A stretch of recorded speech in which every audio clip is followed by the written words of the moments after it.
Hey, what's up, everyone? Welcome back to the Portal Room. We got a good one for you tonight. Again, my brother Christian joining for co-host. Christian, we got a great guest tonight. We have I think I think he's a leader in UFOX, in my opinion, and he's done a lot of great work with remote viewing and a ton of other projects. So we have musician, researcher. He also produces Need to Know with Ross Coulthart and Bryce Zabel, and as well, I think it's Project Book Club. So without further ado, let's welcome Astral. Hey, Astral. Welcome, man. Hey, what's up? Thanks for having me, guys. What's going on? I'm excited to get into this one, Astral. I'm just going to get straight into it.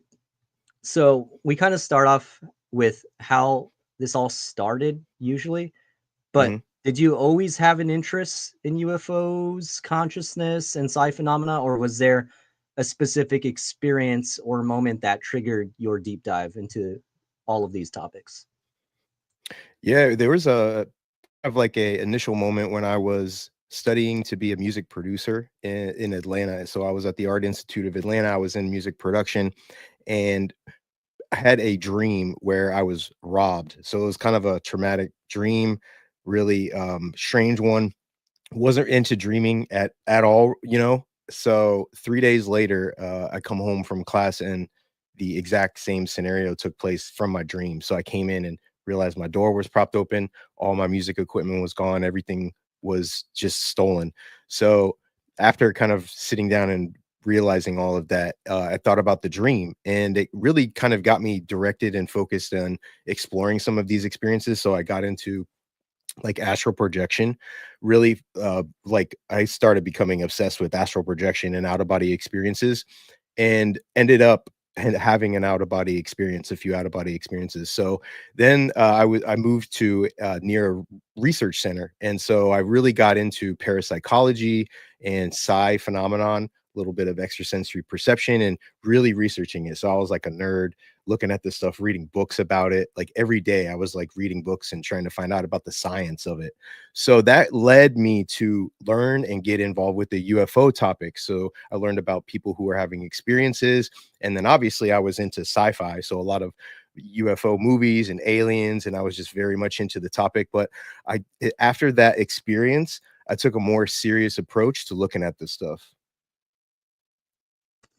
I gotcha. Okay, so since this all started with that precog dream, have you had any other precog dreams? And if so, how do you interpret any of the symbolism found now in those dreams compared to how you did at that time? Are you a little more observant, or do you look at it symbolically? Like, what's your perspective on that now that more time has gone by? Yeah. So it's like a recognition of synchronicities almost. And if you can take account of different things like dreaming and different synchronicities during the day. But what I found with my dreams was that the three precognitive dreams that I had were correlated with traumatic experiences that I had 3 days later. And a lot of them, or a lot of people's experiences, are spontaneous. So then retroactively recognize that, like, oh, I had this telepathic experience, or like, oh, I had this thing. But I think once you start paying attention to it, in my third precognitive dream is when I actually felt like I changed the outcome of the dream. And the reason why was that I was paying attention so much to my dreams that I recognized in the moment that I was having the dream that I had. And so I had a dream in which my son was bit by something, and it was kind of vague, so I was running in front of my house. I ran around the side of my house, and my son was bit. And so I woke up and I was like, dang, I'm paying attention to my dreams. I kind of should probably pay attention to that dream. And so then, like 3 days later, I'm outside in front of my house, and my son's playing in my front yard, and he yells to me. He's like, hey dad, come check out this spider. And I'm thinking, that's a weird thing to say. Come here, buddy, like, come over here, what's up? And so he comes over and he's like, come look at this spider. And I'm like, okay. So he turns around and there's a big ass spider on his back. and I hit him. So he's like, ah, dad. And so I hit him, but I hit the spider off and I smash it. The spider was a brown recluse spider. And so, like a poisonous spider. So in my mind, if I had not recognized in the moment that that was the dream and called him over and been like, yo, this is kind of weird, he might have in my dream bit, and I'm running around the side of my house to see that he got bit by the spider. So that's kind of what I've learned, is that if you're paying attention to this stuff, that's what I would consider like time travel, is like you are able to receive information and you're able to act on that information and actually change the possible outcome of what's going to happen. Yeah, absolutely. And that does show that you had been paying attention to dreams a little more closely after that initial experience. So, I mean, that makes sense. But Mhm. I want to switch to maybe the negative side, if that's cool, because I'm not sure I hear a lot of stories about this, maybe a couple. But in your personal opinion, is there any danger or downside to psi phenomena or remote viewing? For instance, if someone is looking to begin their journey into the world of remote viewing and psi phenomena, um, what would you recommend they stay away from? Or in terms of methods and books, what are some positives or some good footnotes to kind of jump off of? Yeah, that's a good question. I think what I go to when people talk about the comparisons is the difference between CE5 or Heist and a Ouija board. So everybody, and do your research before you do anything, and have you have to be clear on your intention. But when I hear and talk to people about a Ouija board, it's all negative. Everybody's like, bro, don't try that shit. Don't go, like, don't even do it. But when I talk to people that genuinely go out and do CE5 and Heist, it's all positive experiences, like nobody's having like really bad or anything where I'm like kind of like, yo. So I think it's like looking at the experiences themselves, and like, so like if you're going like ghost hunting or something like that, like you're putting yourself in possible dangerous situation or like not a good vibe, as opposed to just going sky watching in your backyard. Those are two totally different things, and your mindset and your mentality of how you're interacting with all of that stuff, whether or not it's going on of like poltergeist and all of that, it's just kind of like the intention of the situation that you put yourself in. So, I would say like research it first, and then have good intentions of what you're trying to experience. I try and just do a lot of more like telepathy and testing stuff like with myself, and not necessarily like trying to interact with the beings or whatever. I'm just trying to be me and kind of like explore myself. Yeah, that's Oh yeah. interesting. Yeah. What do you call? I wanted to. Well, that's kind of what uh, brings me to my question here. Is so what like exactly got you into more of like the UFO side of the topic, right? Like UFO X. Like you're very well known on UFO X. You Yeah. host great remote viewing spaces. What do you call it? They've been going on for a long time, and I'd like to get also into that in a little bit also. But what brought you into like the UFO side of the topic, Astral? Well, really, it was reading about Stephen Greer's CE5. I related it a lot to when I heard about astral projection, because when I heard about out of body experiences, astral projection, I was like, BS, no way. Like you can just blast off out of your body and you're astral and you're floating around and flying all that. But then after I had my first out of body experience, I was like, damn, that's the first time that I've like, it was like paradigm shifting, because I read about a different experience that I hadn't experienced before, and read about different steps that people unrelated to each other throughout history were talking about in terms of the progressional steps, like the vibrational state, hearing voices, leaving your body, recognizing that. So it's like states of recognition. And so when I heard about the CE5 in Heist, that's when I was like, oh, okay, like this is interesting. It reminds me of the astral projection. And so when I started experiencing things, when I started to go out, that's when I really got into the UFO topic. And then I just, it was probably about 3 or 4 years ago where I stumbled upon UFO Twitter, and I'm a very personable person, and like to have conversations and collaboration. So when I found people were having spaces, I just kind of dove right in to the community. And I think an advantage, and maybe too much of a splash, was doing the remote viewing once a week, but it's enabled me to really get to know the community get to know the topic and learn the topic very quickly, because I've just joined spaces and joined the discussion, and we're listening a lot to people who are jumping in and then collaborating with them. Next thing you know, I think what's really cool about the UFO topic is like you could find yourself in a conversation with somebody who's involved in something with it. And so that's kind of how I got involved. And it was much later. So I've been really into the psychic and the psi part of things in the research, and it's led me into through the experiencer side into the UFO topic. Yeah, that sounds like a lot of people on UFO Twitter. I mean, if I'm being honest, a lot of the earlier Stephen Greer stuff, along with some of the documentaries, that kind of revamped my interest as well. I had kind of a staggered period of time where I was kind of into it as a kid, and then as like those documentaries came out, I guess I started to gravitate more towards the topic. I did want to ask you this though, Astral, because we're talking about, I guess you can say, contact modalities.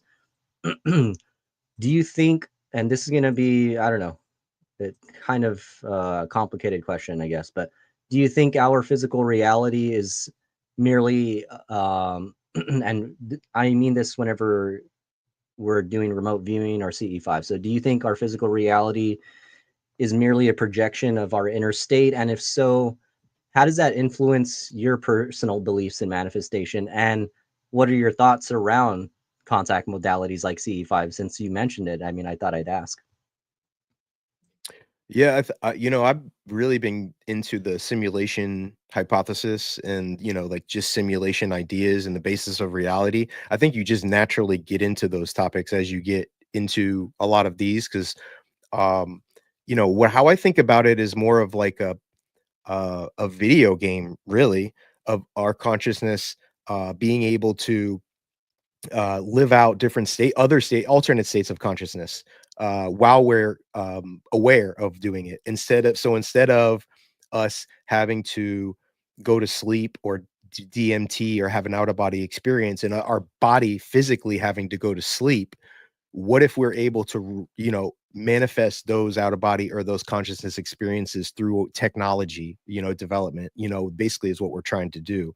And so I think we're going to get down to the road to where we're going to be able to intentionally have these experiences based off of the technology that we're developing. For our reality as a simulation and how we interact with it, I think about reincarnation. I think about near-death experiences, which, across the board and across time, people talk about the same characteristics, leaving their body, meeting relatives, going towards the light, tunnel, all of these things. But regardless of, your background or your, religious affiliations, people are still having the same types of experiences. So I pay attention a little bit more to those as a structure, as a basis for a structure of what I think reality is. So, whether or not we are separating ourselves and going to these different using contact modalities, I think that's a good way to explain it, as these ways that we're interacting with this outside reality. It kind of is like the background for the astral. I think when people are like, oh, what happens when you die, I just say, bro, we all go to the astral. Everybody goes to the astral.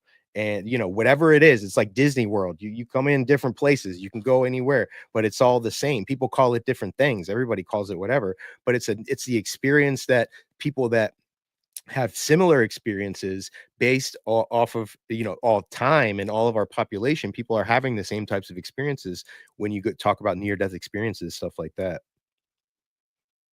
Yeah, that's super interesting.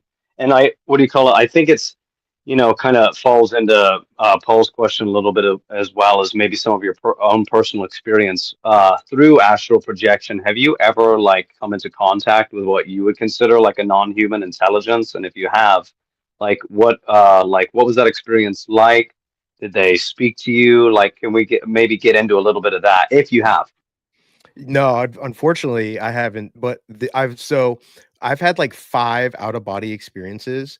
The first one freaked me out so much I couldn't do it for like a year and a half. It was like so shifting for me, and so I crept back in and was able to go around my room a couple times. The one I can remember where I interacted with something was a motherly it was a funny, it's kind of a funny story. It was a motherly figure that I woke up, and it was on the second floor. So I floated up, and she was teaching me how to go through the wall. And so she's teaching me how to just go through walls. And so I'm looking at this wall, and she pushes me through it, and I go through the wall, and that's it. And I woke up, and so that was my interaction. So, and so that's my only, but I've read, like, I have a library here of like probably 70 books on astral projection. So I read, all the stories, because I've been so interested when I was first getting into it, of different people's experiences, and ones that are advanced, the people who are really. And I think, I've shifted the same with my remote viewing. I've tried remote viewing. I've tried lucid dreaming.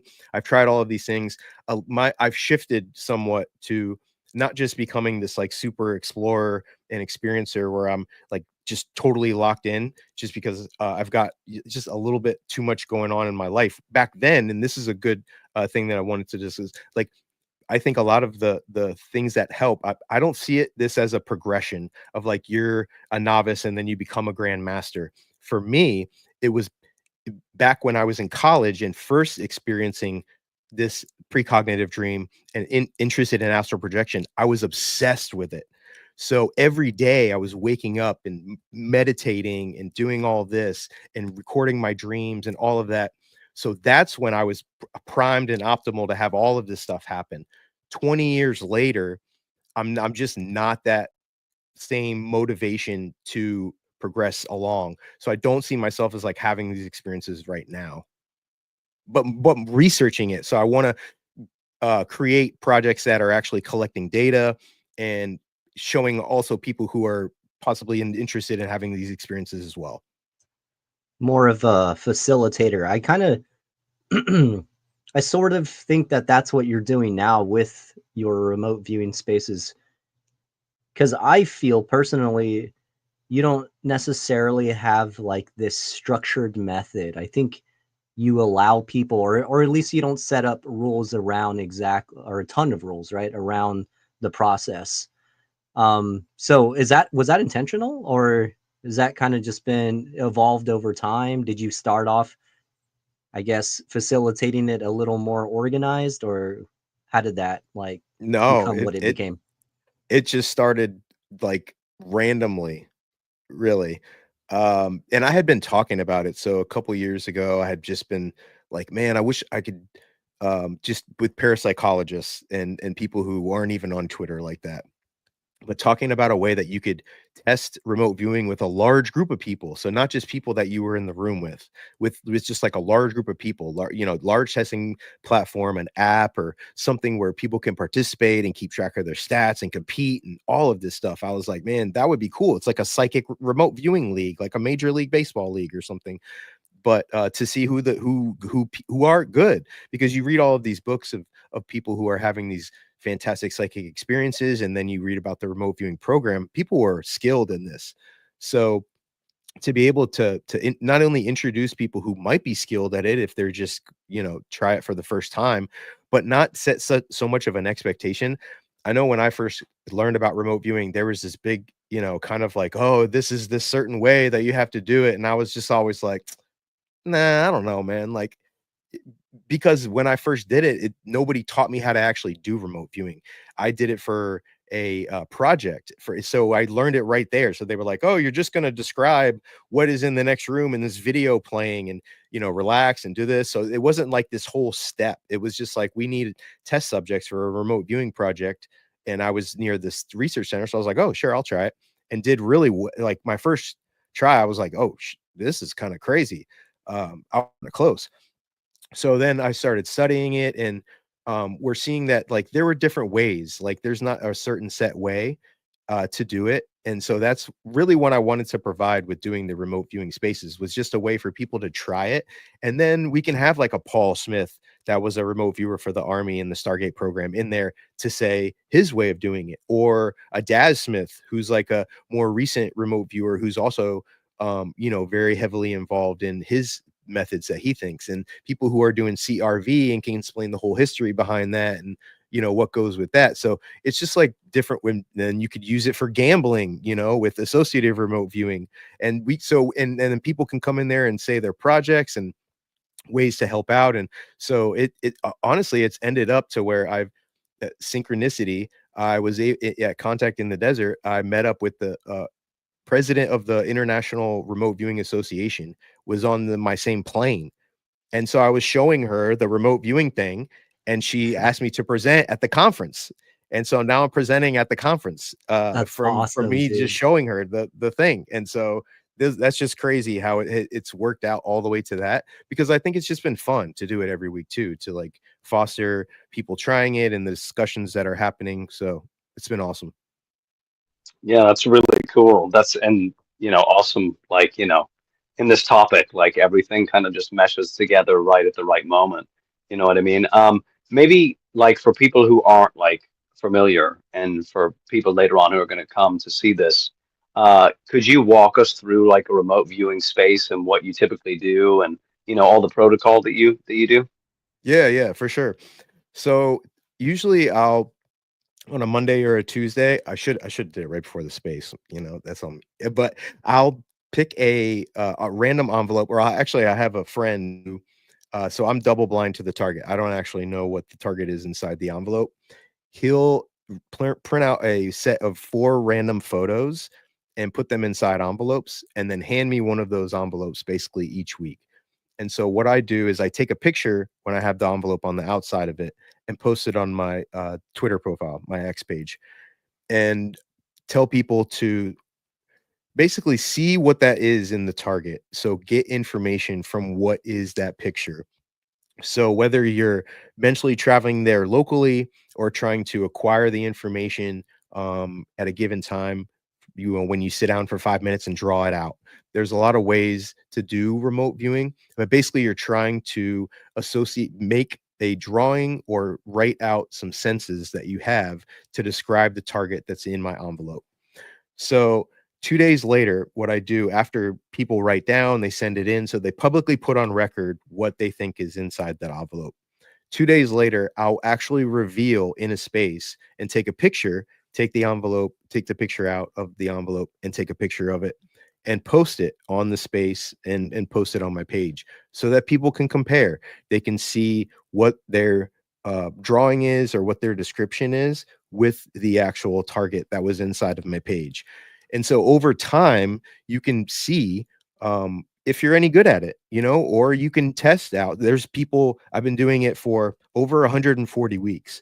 So there's people who have been able to work at this for months and test out their different methods of how they do it.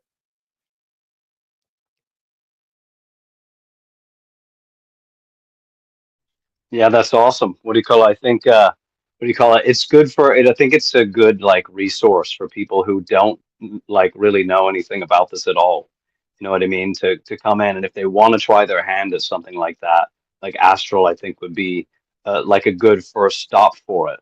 You know what I mean? It's I've seen the progression, right? And I've seen people like what maybe you could give us some of the results that maybe have like, really shocked you, or maybe some of the progression that you've seen throughout the community as well, that would really maybe like solidify some of the people that are on like the naysayer side, that this is like all ridiculousness. Like what are some of the like the outcomes of these things that you've seen?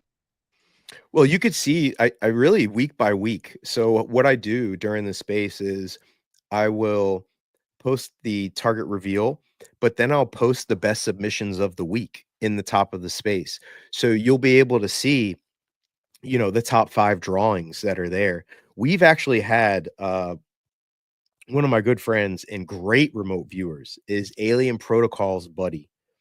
Uh, so he came in one time and he's awesome in that he'll come in and do a great prep.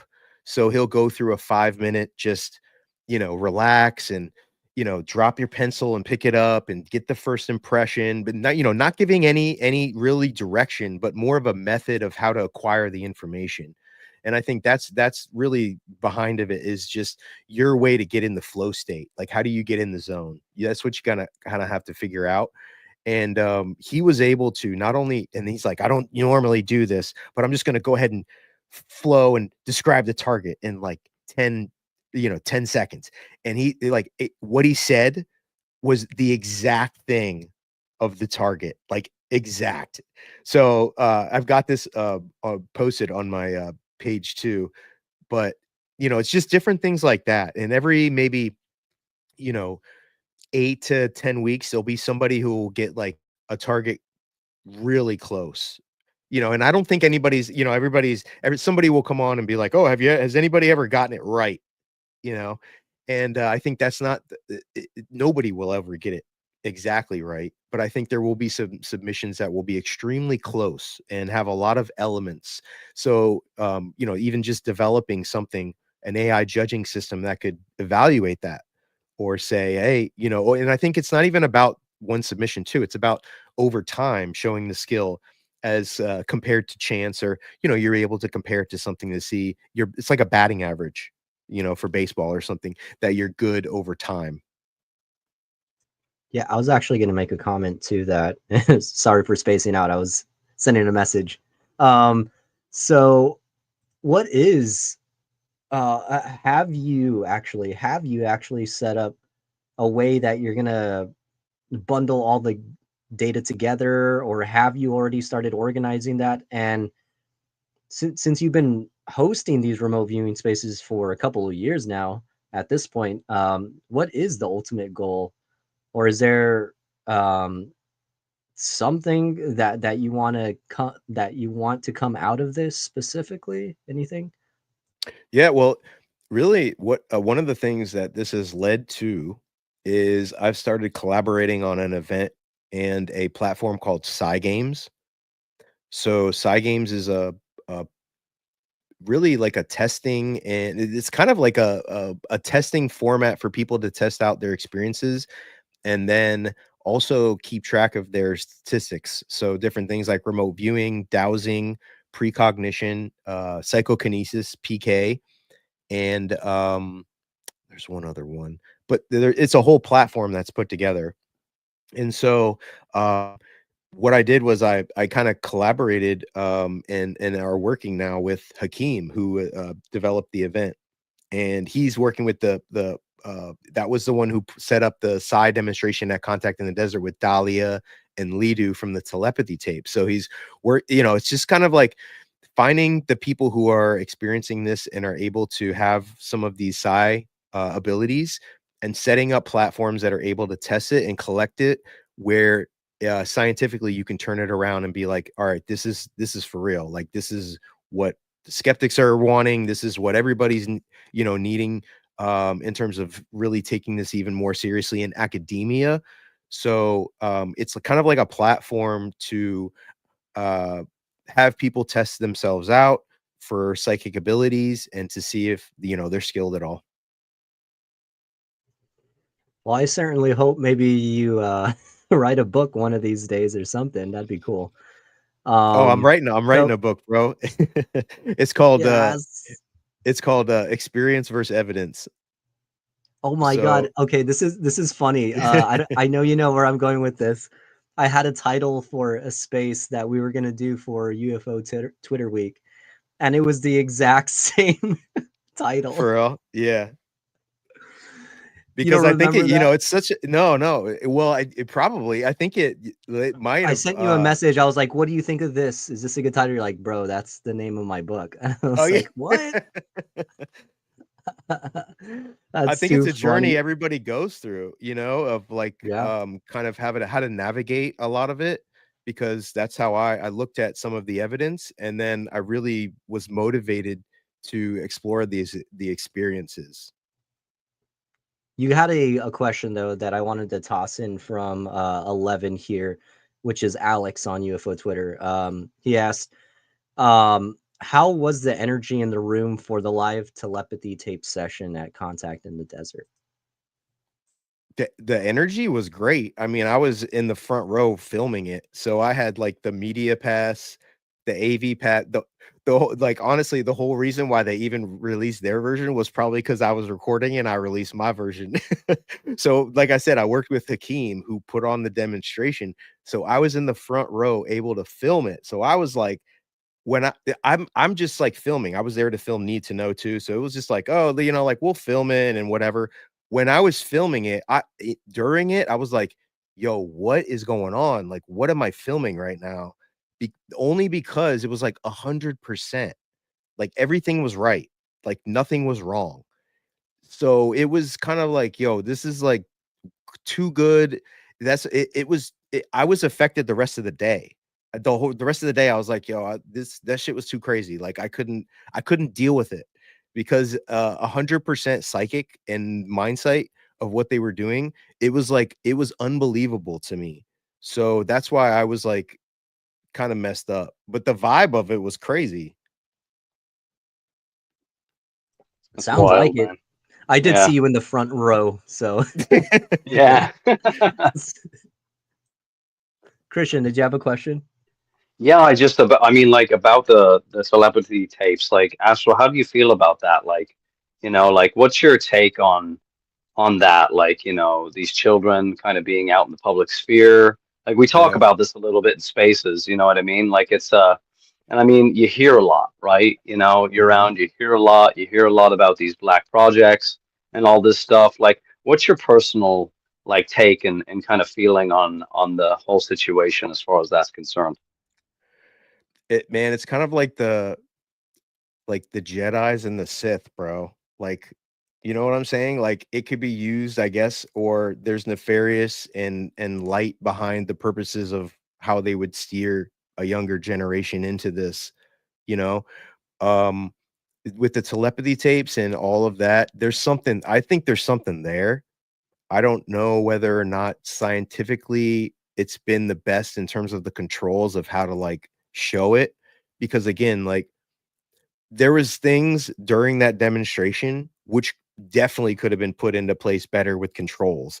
Like I wouldn't have even done a mask. I would have just done straight a whole piece of paper in front of it. Like you can't even see anything. There's no peeking or nothing. And so, like you can't even look that way, or I guess mind sight is basically what yeah, that was the fifth one is mind sight. And so that's not something that I was familiar with, really is mind sight, which is basically like, and one of the things that I've heard you do is you put on this blindfold or you black out your vision and you just blast light in front of you. And then you're able to identify objects through that, so you're able to see with your mind. And so that's essentially what was being demonstrated. So, and then telepathy with the mother and the daughter, I think the more demonstration of the telepathy with the mother seeing something and then the daughter identifying exactly what the mother saw without any communication, that was the most impressive thing. Is someone was out in the crowd and they were like, write down a movie, right? And so it was like, write down a movie. It was Forrest Gump. And then the daughter spelled out a quote from the movie, which is like, life is like a box of chocolates. And it was like, whoa. Yeah. And so it's like stuff like that, but under more controlled conditions would be just world changing in my mind. Like if they went on Joe Rogan and did that or something, it would just be like crazy. So Yeah, that's pretty crazy. Astral, have you, because I've seen or I've heard part of your whole Vice story. How did that come about? randomly, bro, on like Facebook, somebody wrote me and it was funny. They wrote me, I guess like I don't I'm not active on Facebook at all. And they were just like, hey, like we want to we're exploring this show and we want to see first it was a simulation theory. And I was like, okay, like I give my thoughts on the simulation theory, but like I'm kind of way more into this like UFO thing. So they were like, oh, okay, like the UFO. And I was like, yeah. And so they like flew people out to where I was because I was like, oh, I like make music. So I was like, I got keyboards and I'm making my own, like, this is when I was like heavy into me. I was coming off of music production, a lot of this stuff. So I was trying to figure out a way for me to contribute musically, use my music skills and my background to this stuff. And as soon as I was like, oh, the CE5, the high stuff, like, I'll just make my own and do my own stuff and kind of explore all of that. So this was coming around the same time where I was like producing tones and my own music and making stuff about consciousness and UFO contact. So that I think was probably what they got a hold of. And then so a lot of it was based around, they tried to make it around like this tension between me and my family of like, oh, this guy's exploring UFOs and all of this. But, you know, I was really confident in, look, I'm going to just tell my story about the psychic stuff that I've experienced, my interest in psi, my interest in the UFO topic, people experiencing this and going out and trying to make contact. And so that's where a lot of my motivation came from, because, you know, from the rest of my family, they were like, bro, you shouldn't do this. Like, I've got a brother who's like 2 years younger than me and a sister who is 3 years younger than me, who were like, I don't know, man, you know, like telling me. But I was like, you know, like, I think this is probably would be my only shot, larger scale, to try and get people even talking about CE5 or going out. And so they came and they filmed like 3 sessions where I basically took a group of people out. We were just vibing the whole night. We went out and did a sky watch. They filmed the whole thing. And then we had like an after like fire and like discussed it. And like, we're just like talking about, it was super chill. I wish I could get the whole footage, because that was like, it was such a cool event. But yeah, that, and you know, now it was out on their one of their episodes. And it was funny because like before it premiered, this was kind of brought out when like cable was still around a little bit. So like people started calling us and like, hey, I just saw so and so on the TV. I just saw Tyler on the TV. And they were like, oh crap, here we go. Like, it's coming out, like, because they were previewing in the show with my episode. So like I was on like kind of like the Vice channel and all of this stuff for the promotions of it. So, but it was funny. It was fun to do it. Yeah, it's super awesome, man. What do you call it? Yeah, I mean, it's always a hard thing.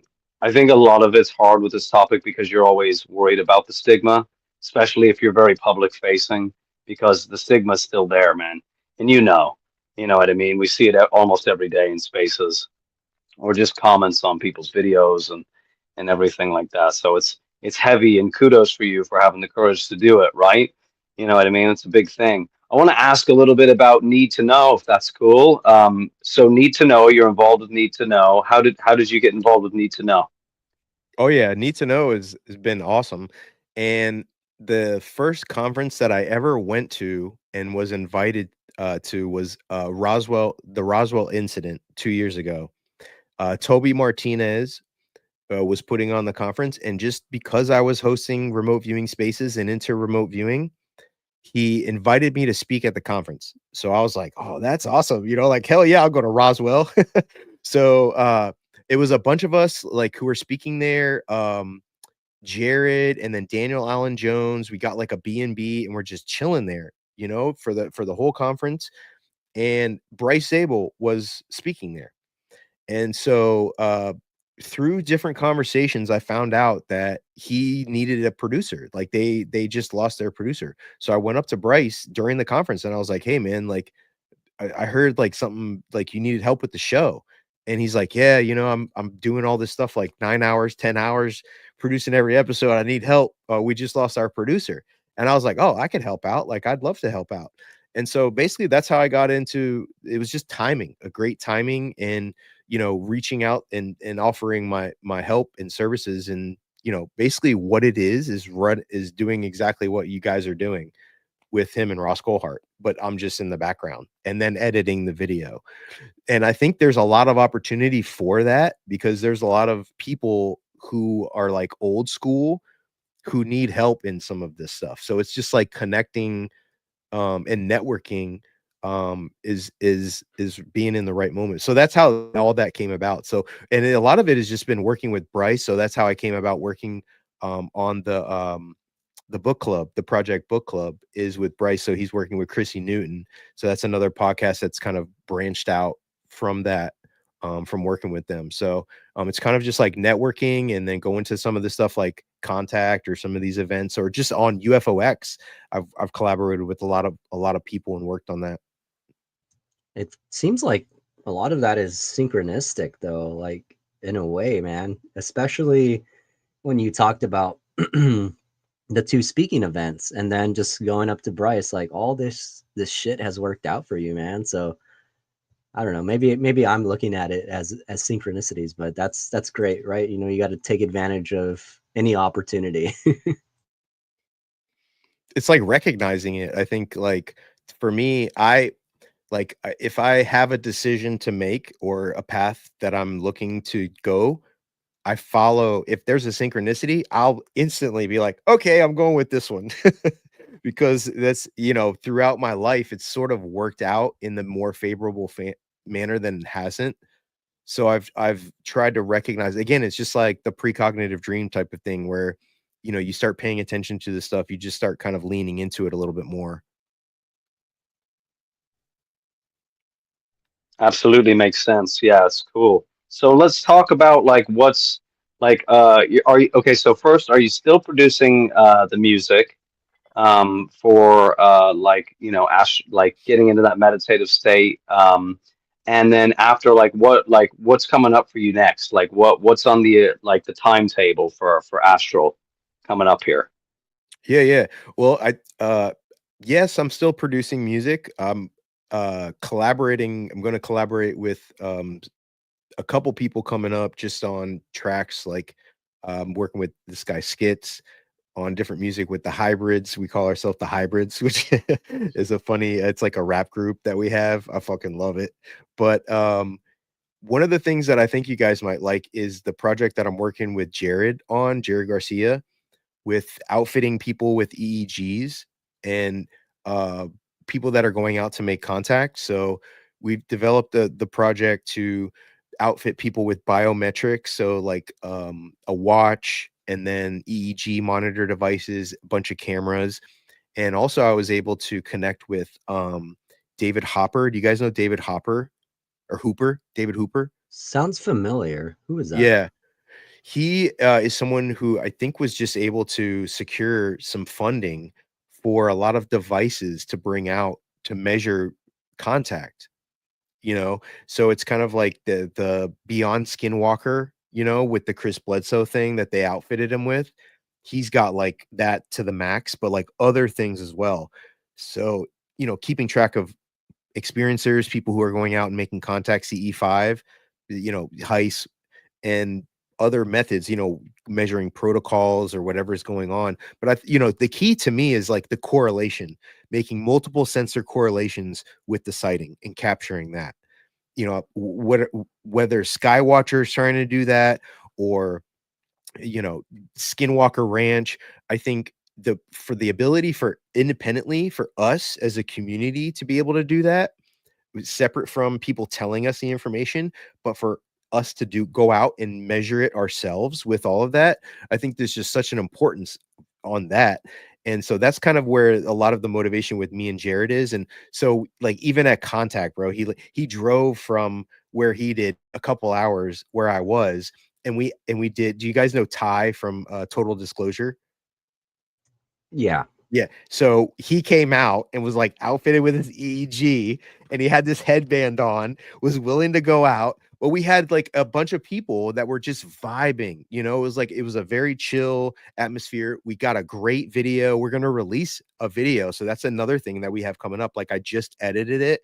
It's like a 12-minute, it's kind of like a mini documentary where we outfit him and we explain what Conscious Contact Works is, which is Jared's kind of company where he's formed it and got funding for these biometrics. We're trying to measure biometrics and correlations with people seeing a UFO, going out and consciously making contact with something, and then measuring it through multiple sensors. Yeah, Jared does great work. What have you all gotten data wise? Anything significant? Yeah, we had probably 4 data points, and that's what I was doing is on camera. We had 4 pieces of footage in which it was like, yo, that was something that was definitely something. And then we were measuring Ty's EEG and his biometrics at the same time. So we're trying to line up, that's the toughest part, is lining up those time correlations where we record those, and then lining up to where we've got the EEGs and all the things that are timed up. So that's kind of like how the process is taking place, but we've got like some pretty crazy footage of what we've got so far. When are you gonna? Are you guys planning on releasing the footage, or is that this week, like bro? what's the Oh yeah, timetable on it? Oh, this let's week. go! Yeah, That's yeah. I like great, put man. That's awesome. Yeah, I put a whole reel together. So I put all the stuff, like the footage. Ben from UFO Garage filmed the whole thing, and we got interviews with all of us, and then I put together all of the footage of the events, the like like the flares and the different pieces that are going off, and zoomed in and slowed down. So I've got it kind of like focused on there, and it's already ready. We're just kind of gonna release it, and then I want to give Ty an opportunity to like talk with us too, and do the whole rollout of it, because then I think we can use a lot of the momentum to try and just get attention to this as a community, because I think the more that, because really the project is sending out these kits to different experiencers. That was the whole goal of it, was to send out these kits to different people who are like Hollywood in the UK. Send them out there to the contact groups and people who are going out there, to Melinda Leslie, and wherever she is, send them out to you guys.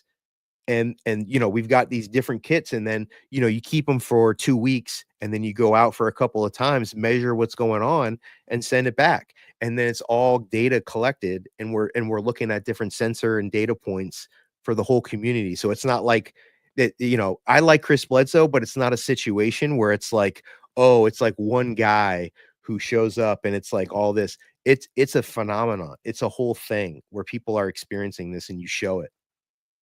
Well, speaking of which, were you able to check out any of that? Actually, you did see that sky watching event with Chris Bledsoe. You recorded a video too, right? Yeah, I was on the vetted video too. I was right where like Patrick was recording and posted a video of it, and I was like discussing it right with him. And so I don't think anything really happened that night, but I was more like the Conscious Contact Works the couple nights before. We were out there, and there's just I was thinking about it today. There's just such a high expectation, bro. Imagine if people paid money to come out to have you manifest UFOs.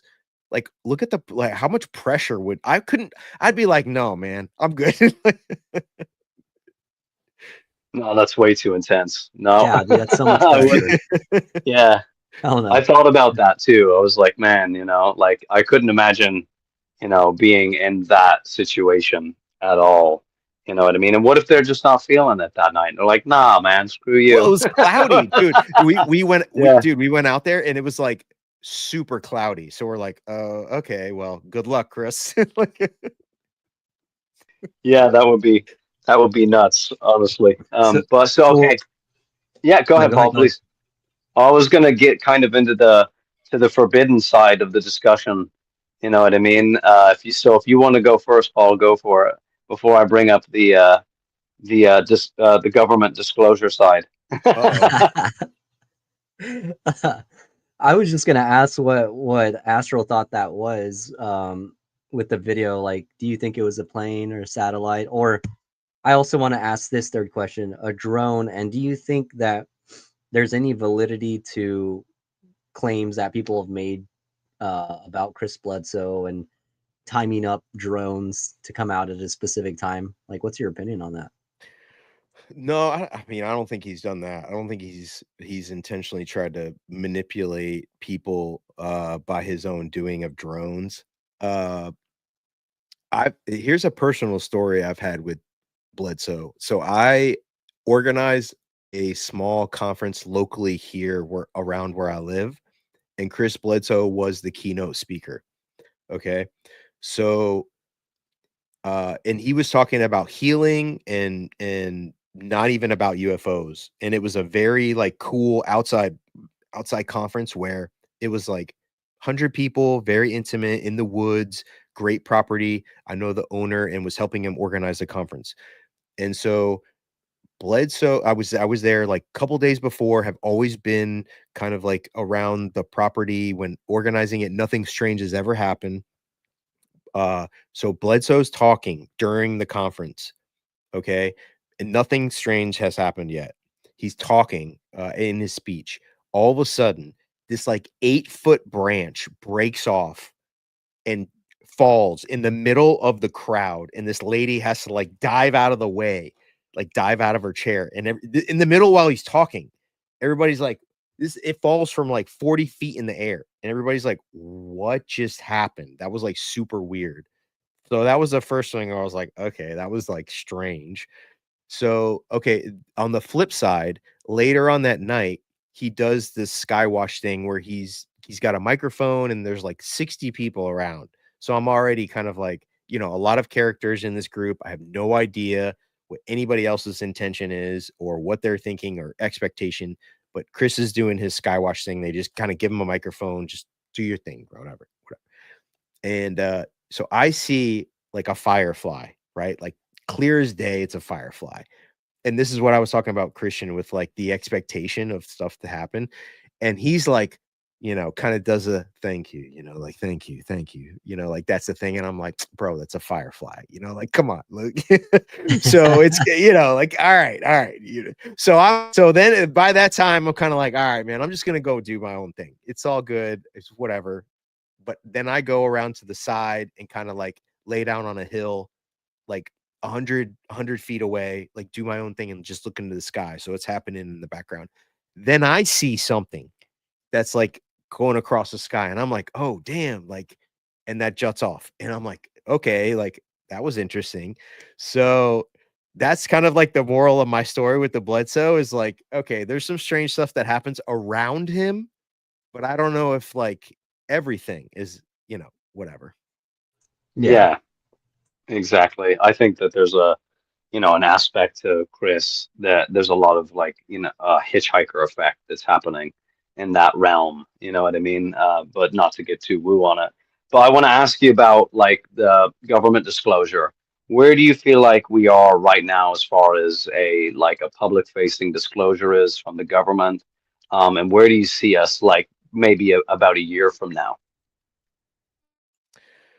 So man, I've gone through such a roller coaster. I feel like from getting on to, because you asked about how I got into UFOX and UFO Twitter and all of that. I feel like I have gone through so much since I've gotten involved where my perspective has changed, and I've become basically a whole different person in the UFO topic as I started before, where I was a huge fan of disclosure coming in, you know, and I was getting it and I was going at skeptics. I was, you know, really just not too much into the topic, but learning about a lot of the figures in UFO culture, in the history of contribution, especially like since TTSA, stuff like that, was really when I started getting into the topic. So it was like Greer and then it was TTSA. Okay. So that was like, that's probably a lot of most people, you know, that have kind of gotten into or rolled into the topic through the last 10 years through that. And so getting into UFO Twitter and UFO X, I just dug so deep, like too deep, to where I have become skeptical in the topic. So I have not become a fan of disclosure. I'm not a big fan of our government or this process to have the government disclose what it is of even happening. And so even on the side of disclosure, even the controlled disclosure side of the people who are trying to tell us what's going on, I just have seen so much, and this is coming from coming from, and I think maybe that's an advantage that I've maybe had is coming from the scientific side, specifically on psi and parapsychology, because I've always wondered, why didn't parapsychology study UFOs? Why did they always reject the topic? Now I think I know why. Because it's all not scientific. You know, you can't base a whole field off of people saying things, you know, and making claims without being able to back it and organize a whole field of study around it. And so that's been a lot of my frustration when it comes to the disclosure of what, you know, what disclosure would even be of like, is disclosure happening? Absolutely. Like, there is information that's being disclosed that's new that we're finding out about our government, you know, whether or not they were looking into UFOs. They certainly were. Absolutely, they were looking into UFOs and parapsychology and remote viewing. They spent millions of dollars looking into this stuff. But whether or not they're going to be able to answer my questions that I have at this point of like, what is behind this? What's the NHI? What are the dealings? What do they know? Do we have back engineered technology? I just don't. I see a lot of that as like a trust me, bro, or a you'll find out soon. That is like it's getting frustratingly long to get those answers. So I hope that disclosure, honestly, will come from the science side or the community side of what's gonna come out. I think that's the only way, to be honest. But how do we make, outside of your projects and projects like Jim Segala's MooPass and all these other projects that are collecting data, and I guess you can say Gary Nolan is part of some of that stuff. I don't know how high regard I hold Skywatcher, to be honest. That's just me. But um, what would be the next? Like, how would we even come together as the scientific method and a community side of this if some of this stuff is locked away, like the actual tech? Or do you believe that all of this is like interdimensional and the tech is just the tech? What do you think? So my unorthodox way, and I think really the best way that disclosure could happen is through colleges demanding that this field of study be studied through college. Basically, you know, like college, it's the younger generation is going to have to demand that this stuff needs to be paid attention to. And so if colleges and people that are younger start actually saying that like this should be studied, it should be. And in terms of the public paying attention to it, I think that something really needs to be played out publicly. Like a Las Vegas or a Miami thing. I don't think that disclosure is going to happen from us finding out about Roswell or a case 40 years ago or something that happened, you know, in the past. I think that the public gaining interest, real interest in this, they're going to have to be involved. You know, you're going to have to see it play out in real time. And I think that will get everybody kind of engaged to where they're like, oh shit, like this is actually something, like what's going, you know, the mystery, but also like the intrigue of a real sighting is happening now. Will get the public really engaged. But I don't think like, you know, the government being like, yeah, we have alien bodies that we recovered like 40 years ago, and there's alien life on Mars, and you know, like organisms. And I just don't think it's gonna get the public to, you know, because they're like, I still got to go to work tomorrow, bro. Like, you know, I got bills to pay. Yeah, that that's a good way of describing another version of catastrophic disclosure, right? We hear that term being used a lot.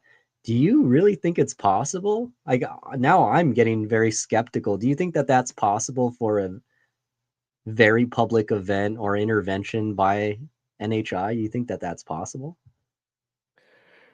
Uh, Possible for like a contact event. So here's where I think contact could be different, in which we might not even see coming.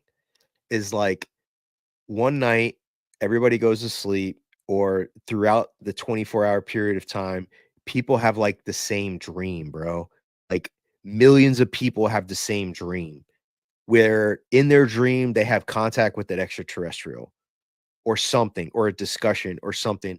And then everybody wakes up and they're like, yo, I had this dream. And they're like, yo, I had the same dream or something. And they're like, so I think like everybody, it's not going to be a thing where it's just a couple of, I think everybody, a lot of people, the majority of our population, if it's alien contact, are all going to experience it. It's all going to be collective. It's not going to be like very isolated, because I don't see it as like, oh, like this one alien ship lands in like Oklahoma and like 5 people are able to experience it and they tell the whole world what the aliens say. I don't think it's going to be like that. I think it's if alien civilization is going to contact us, I think everybody's going to know what's going on. I don't think it's going to be like 50 people. I love that. I love that answer, because it's like a joining of the collective consciousness, right? And the contact is through the dream. And we've been talking about this a lot on the show, right? Like the dream state within itself is another reality. And a lot of people who are experiencers talk about having like meeting certain entities in their dreams or on DMT trips and so forth, right? And they're mapping that shit out, right? So something has to be happening in our dreams. I mean, you literally had 3 examples of a precognitive dream that ended up happening. So let's map this shit out. Yeah, I think like DMT is something that's very interesting, where people have gone back, they've interacted with something, an entity, and then have gone back to another experience, and the entity remembers. There's like a remembrance there of the interaction on both sides. And so that's where I think, like, when we're talking about non-human intelligence and the interactions with us, one of the most interesting things that I've ever read is the Free study. And I know by Ray Hernandez. Ray Hernandez is a friend of me. I reached out to Ray Hernandez and wanted to work with him because this study was so impactful to me. And it was because it explored about 6,000 people's experiences with non-human intelligence and asked them 60 in-depth questions about their experience. Was it the mantids? What type of beings were they? It was there out of, one of the most interesting things was like 80% of the experiences had an out of body element to it. So people were having these experiences while in this like quasi out of body dream-like state. And so for me, when I look at all of these experiences, they're happening in these alternate states of consciousness, where in the dream state, and it goes back to like when you die, you just go to the astral, like whatever it's called is whatever to me. But the contact modalities of like the avenues to get there, or the beings, whether or not you have a near death experience, out of body experience, DMT experience. I mean, what do you guys think? Are you guys going to the same place, or are those like levels? Exactly. I think that's the mapping that needs to happen. But Astral, I wanted to ask you one last question as we end tonight. Mhm. What do you think? What do you think the next step is? I know we've talked about how we would get disclosure, but I know we got a couple of things right with the task force and other things of that nature. Do you have any hope for the rest of this year, like at all? You want to know a controversial answer? You ready? Yeah. We need more shit from Kirkpatrick and the skeptical side. we need more of that, honestly, because to me, unfortunately, like it's unfortunate to me that the transparency of all of this, right, is not great. Okay. And so a lot of the transparency happens when skeptics have to go out and they reach. So they're like, oh, it's something that's kind of vague or a claim that's out there. Skeptics almost have to reach in their assumption of what it isn't, for then the other side, the pro disclosure side of the ones who are making claim, to then clarify the situation, to say, oh, wait, hold up, skeptics. That's not what it is. Here's actually what it is. And so whether it's this Wall Street Journal, which I don't think was written very well, but I actually like the approach of calling some of this stuff out. You know, like I'm not just going to believe everything that I hear from really anybody in the UFO topic now. You know, it's tough to kind of take anything, but I would appreciate to hear both sides of things, you know, because I've looked at it from on both sides as well. And like I posted a meme today of like I wake up and I'm like a skeptic or I'm a debunker, or I'm a believer or I'm a debunker. I you know, every day it's kind of like you wake up. But I think with the topic, it, you know, I'm very fluid in a lot of how I think about the topic, but I can appreciate these platforms where I hear different people's perspectives to kind of formulate my opinion on things. I completely agree. I would say the Wall Street Journal was kind of a lot of what a lot of the UFO community knows, which is, I think, like you said, good to have a different take on the mainstream narrative. But there were a lot of, I guess you can say, loose claims as well. So it's like, who's your guy? I've been saying this, like, are you for Arrow? Or are you for the UAPTF? Like, everybody just Well, has. okay. So the two organizations in which I'm paying attention to the most in 2025 are Arrow and Skywatcher. Yeah. Those are the two organizations in which because honestly, those are, to me, are probably going to be the only two that are actually releasing data that they're releasing, because I want to know, like going back to the projects that I'm working on, I want to know what they're studying. What are you guys studying? What were they studying?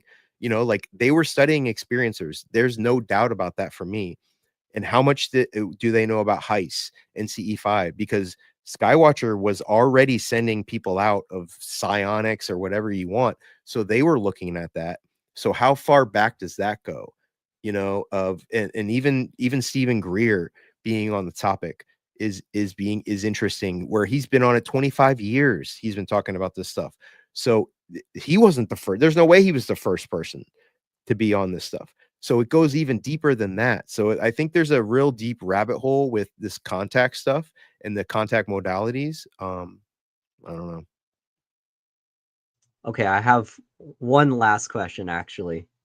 Are they going to bring down the craft?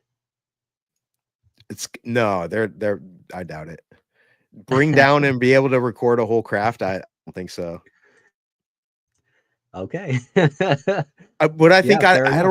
don't know if that's the point, because if Skywatcher has a dog whistle that they feel like is able to manifest something that is trickled by multiple sensors, that is it. That's it. That's what, like, it's like capturing, to me, what somebody hasn't done yet. And this is like the goal of ufology. This is the golden nugget, bro. Is like you capture not only a UFO video, but you capture multiple sensor data to collaborate whatever you're doing, whatever you just did, whatever just happened. So you're able to say you saw a UFO appear. There's something in your brain that spiked or your body censored, and there's something in the environment that changed. All three of those things, if you're able to show that with one event that happens simultaneously that correlates with a UFO, that's the fucking smoking gun for me. And so far nobody's done it, but that's kind of like what I'm working towards, bro. Like that's the goal. Yeah. Say what you will about McWest, right? But he has the same approach, right? Where two cameras or multiple cameras recording something at once while having that sensor data to back it up. I got to agree with you. I mean, I just had to ask, like it's a big undertaking that they're promising the public. So it's like, Well, setting up an expectation, I think, they've set, it's like setting up too much of an expectation before you get started. Just, data first. And I think showing, a lot of the claims and a lot of that doesn't need to happen until after the actual data has been gathered and the presentation's been put forward. And it's kind of like been the opposite in ufology, where it's kind of like the claims go first and then everything else happens. But it's a little bit of a change. You know, dude, I like what we talked about though before with the Jesse Michaels thing and Kirkpatrick, Yes. because I think all right, so to me, Jesse Michaels, like we were talking about, I think that, so if Sean Kirkpatrick and Jesse Michaels talk, to me, that would probably be the best interview in ufology in probably like the last 10 years. It really would. In 10 years, I would think that would be I'd the best agree. interview. I think so too. Yeah. Yeah. No, I agree. Yeah, we talked about this before the stream started, right? And we were basically saying he'd be just perfect. He's so well-rounded, so articulate, and yeah, Kirkpatrick, make it happen, bro. Yeah, he's dude. 100K, tossing you 100K, 100K. 100K, dude. 100K, Come on. man. Come on now. Who's going to turn down 100K? Jesus. All right. Well, Astral, let's end it on a good note, man. I really appreciate you coming through tonight. This was really fun. It was really easy talking with you. You know, we talk all the time, right, on Spaces. So this was really fun and great getting to know a little more about the origins of your backstory. I don't think I had heard a lot of the, minutia of your experiences. So I really appreciate you being open with it. And everybody in the chat, thanks so much for dropping in tonight. Make sure to go follow Astral stuff there in the description. And everybody, have a good night. Peace. Peace.